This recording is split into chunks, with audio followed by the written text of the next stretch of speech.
Hi friends, welcome to Azhagiya Illam. இப்போ நம்ம ஒரு ஸ்வீட் வெரைட்டி தான் பார்க்க போகிறோம். கேரட் அல்வா ரொம்ப டேஸ்டியான ஆனால் அதே சமயத்தில் ரொம்ப ஈஸியாக செய்யக்கூடிய ஒரு ஸ்வீட் ஐட்டம் தான். வாங்க இப்போது இதை எப்படி செய்யலாங்கிறத பார்க்கலாம். இப்போ இதுக்கு ஒரு 5-6 பெரிய கேரட் துருவி வச்சுருக்கேன். எனக்கு ஒரு 3 கப்பு கிட்ட பெரிய கப்பில் கிடச்சிருக்கு கேரட் துருவல். அதுக்கு ஒரு 1.5 கப்பு சர்க்கரை எடுத்திருக்கேன். பாதி சர்க்கரை எடுத்திருக்கேன். 1 கப் எடுத்திங்கன்னா அரை கப்பு சர்க்கரை எடுத்துக்கோங்க. அப்புறம் ஏலக்காய், அப்புறம் நெய், முந்திரி சின்ன சின்ன பீசஸாக கட் பண்ணி வச்சுருக்கேன். அப்புறம் பால் வந்து ஒரு கப் எடுத்திருக்கேன். இப்போ ஒரு அடி கனமான பாத்திரம் வச்சு அதில் நம்ம கேரட் துருவலை சேர்த்துடலாம். அது கூட இந்த 1 கப்பு பாலை நான் சேர்த்துடுறேன். உங்களுக்கு பால் பிடிக்காதவங்க வெறும் தண்ணியிலேயே வேக வச்சுக்கலாம். அந்த கேரட் லைட்டாக மூழ்கிற அளவுக்கு இருக்கணும்.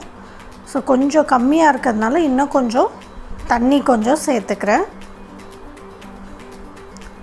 ரொம்ப தேவையில்லை. அந்த கேரட் இது மூழ்கிற அளவுக்கு இருந்தால் போதும். ஏன்னா கேரட் வெந்து அப்புறம் நல்லா சுருங்கிடும்.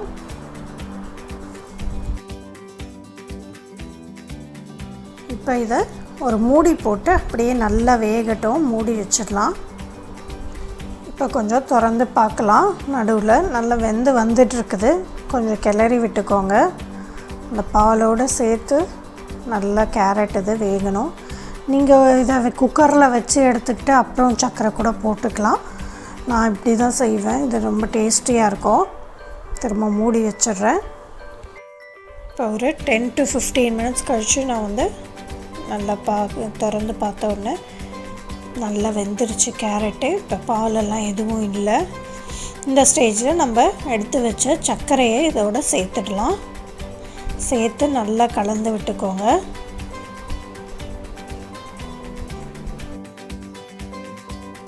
இப்போ கொஞ்சம் நேரம் நல்லா கலந்து விட்டதுக்கப்புறமா அது கொஞ்சம் அந்த சர்க்கரையிலேயே நல்லா வேகட்டும். அதோட ஸ்வீட்னஸ்லாம் நம்ம கேரட்டில் இறங்கணும். நல்லா கொதிக்குது பாருங்கள். நல்லா அந்த சர்க்கரை தண்ணி விட்டு வருது. கொஞ்சம் நேரம் அப்படியே கிளறி விட்டுருங்க.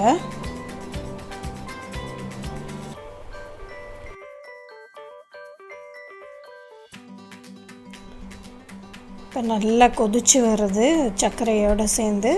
இதில் கொஞ்சமாக நான் ஏலக்காய் தூள் சேர்த்துக்கிட்டேன். சேர்த்து அதை நல்லா கிளறி விட்டுறேன்.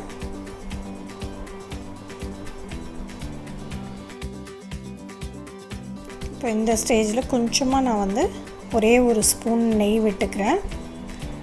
விட்டு நல்லா கிளறிடுங்க. கொஞ்சம் ஒட்டாமல் வரும்.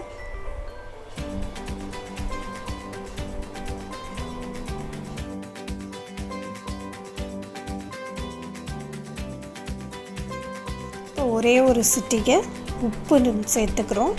அப்போ தான் ஸ்வீட் கொஞ்சம் நல்லா தூக்கலாக தெரியும். அவ்வளோதான், நமக்கு சூப்பராக கேரட் அல்வா ரெடி ஆகிடுச்சு. இப்படியே நம்ம ஆஃப் பண்ணிடலாம். அதுக்கப்புறமா ஒரு வாணலியில் நெய் விட்டு நம்ம குட்டி குட்டி பீசஸாக கட் பண்ணி வச்சுருக்க முந்திரியை இதில் போட்டு வதக்கிடலாம்.